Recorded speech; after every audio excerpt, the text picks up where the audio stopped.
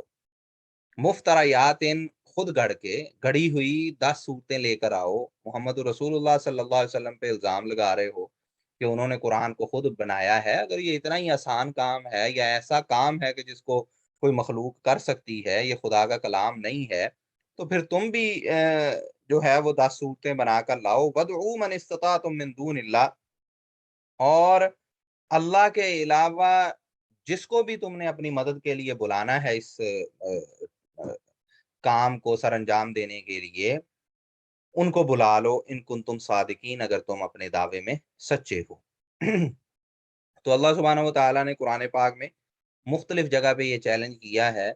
سورہ اسراء میں اللہ سبحانہ و تعالیٰ نے چیلنج کیا کہ اس جیسا قرآن بنا کے لاؤ، یعنی کہ قرآن کے مقابلے میں پورا قرآن بنا کے لاؤ۔ پھر اس جگہ پہ 10 صورتوں کا چیلنج دیا گیا، پھر ہم نے پیچھے پڑھا تھا ایک صورت کا چیلنج بھی تھا۔ اسی طرح ایک آیت میں جو ہے وہ ایک بات کا چیلنج بھی ہے، فَلْيَأْتُوا بِحَدِيثٍ مِثْلِهِ، کہ اس جیسی کوئی ایک بات جو کہہ لیں کہ ایک جملہ بنا کر دکھائیں۔ تو یہ جو چیلنج اللہ سبحانہ و تعالیٰ کی طرف سے مختلف جگہوں پہ کیا گیا، وہ یہ بھی ایک قرآن پاک کا معجزہ ہے ادبی اعتبار سے، کہ اس جیسا کلام نہ تو وہ عرب کے ادیب اس دور میں بنا سکے، نہ اس کے بعد کوئی بنا سکا۔ فَإِن لَّمْ يَسْتَجِيبُوا لَكُمْ، اگر یہ تمہاری اس بات کو قبول نہ کریں، کہ ایک طرف تو یہ ڈٹائی سے بغیر دلیل کے کہتے ہیں کہ یہ خود بنایا ہوا کلام ہے، ہم اس کو اللہ کا کلام نہیں مانتے، اور جب چیلنج کیا گیا ہے تو اس چیلنج کو بھی ایکسیپٹ نہ کریں، اس کا بھی جواب نہ دیں۔ فَاعْلَمُوا، تو پھر تم یہ جان لو، انما انزل بعلم اللہ،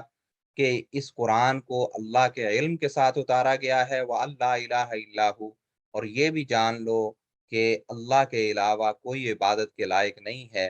فَهَلْ أَنتُم مُّسْلِمُونَ، اور ان سے کہو کہ کیا اب تم مسلمان ہوتے ہو، کیا اب تم اسلام کو قبول کرتے ہو جب کہ تم عاجز ہو گئے ہو۔ من کان یرید الحیات الدنیا، اللہ سبحانہ و تعالیٰ ارشاد فرماتے ہیں کہ من کان یرید الحیات الدنیا، جو شخص دنیاوی زندگی چاہتا ہے، اس کی ساری طمع اور لالچ اس دنیا کے لیے ہے، وزینتہا، اور اس کی زینت چاہتا ہے، نوفی الیہم اعمالہم فیہا، تو ہم ایسے لوگوں کو ان کے سارے اعمال کا بدلہ یہیں دنیا میں ہی پورا پورا دے دیتے ہیں، وَهُمْ فِيهَا لَا يُبْخَسُونَ، اور یہاں انہیں کوئی کمی نہیں دی جاتی۔ تو پھر ہم ان کی آزمائش میں ان کو ڈالنے کے لیے اسی دنیا میں ہی ان کو نواز دیتے ہیں، اور دنیا ان کو مل جاتی ہے، لیکن پھر آخرت کے لیے، آخرت میں سے ان کے لیے کچھ نہیں ہے۔ اولئک الذین، اللہ سبحانہ و تعالیٰ فرماتے ہیں ایسے جو لوگ ہیں، لیس لہم فی الآخرۃ الا النار، ان کے لیے آخرت میں کچھ نہیں ہے سوائے آگ کے، سوائے دوزخ کے۔ وَحَبِطَ مَا صَنَعُوا فِيهَا، اور انہوں نے دنیا میں جو بھی کیا، جیسے کئی دفعہ ہوتا ہے کہ جو لوگ اللہ کو نہیں مانتے، کافر ہیں، اور وہ توحید کے قائل نہیں ہیں، اور راہ راست پہ نہیں ہیں، تو وہ بڑے بڑے نیکی کے کام بھی کرتے ہیں، یعنی اچھائی کے کام، فلاح و بہبود کے کام۔ تو اللہ سبحانہ و تعالیٰ فرماتے ہیں کہ اس طرح کے جو کام کرنے والے ہیں، ان کو دنیا میں ہی اس کا بدلہ دے دیا جاتا ہے، کیونکہ انہوں نے جو بھی کیا ہوتا ہے وہ سارا ان کا وہ اکارت ہے، وہ ضائع جاتا ہے، وہ باطل ما کانوا یعملون، اور جو وہ عمل کرتے تھے وہ سارے کا سارا برباد اور باطل ہونے والا ہے، کہ آخرت میں اس کا فائدہ انہیں نہیں پہنچے گا۔ جو بھی اس کا بدلہ یا فائدہ بنتا ہوگا ان کی اچھائیوں کا، مثلا اچھے اخلاق کا، ان کے خیرات کرنے کا، ان کے خرچ کرنے کا، وہ اسی آ، دنیا میں ان کو دے دیا جائے گا۔ آخرت میں ان کے لیے کچھ نہیں ہے، اگر وہ اللہ پہ ایمان نہیں لاتے، آخرت پہ ان کا ایمان نہیں، توحید پہ ان کا ایمان نہیں، رسول اللہ صلی اللہ علیہ وسلم اور دیگر انبیاء پہ ان کا ایمان نہیں، جو ایمانیات ہے اور جو عمل کے تقاضے ہیں، اگر ان کو وہ پورا نہیں کرتے۔ افمن کان علی بینۃ من ربہ ویتلوہ شاہد منہ، کیا جو شخص اپنے رب کی طرف سے واضح دلیل پہ ہو، یعنی فطرت میں اللہ سبحانہ و تعالیٰ نے ہر شخص کو ایک یہ فطرتی طور پہ صلاحیت دی ہے کہ وہ اپنے رب کو پہچان سکے، رب کی توحید کو پہچان سکے۔ جیسے رسول اللہ صلی اللہ علیہ وسلم نے فرمایا کہ کل مولود یولد علی الفطرہ، ہر بچہ فطرت پہ پیدا ہوتا ہے، اور پھر اس کے ماں باپ اس کو یہودی، عیسائی، مجوسی یا کسی بھی مذہب کی طرف لے جاتے ہیں۔ تو یہ جو فطرت ہے جس پہ اللہ سبحانہ و تعالیٰ نے یہ اپنے اس کے پاس اپنے رب کے ہونے پہ، رب کے اعلیٰ بینۃ من ربہ، اپنے رب کے ہونے کی اس کے پاس دلیل ہے، اس کے پاس ایک سوچ ہے، فکر ہے، وہ یتلوہ شاہد منہ، اور پھر اس کے پاس اس کے بعد ایک گواہ بھی آ جاتا ہے، یعنی کہ نبی آ جاتا ہے، اللہ کی طرف سے وحی آ جاتی ہے، پیغام اور رہنمائی اس کے پاس آ جاتی ہے۔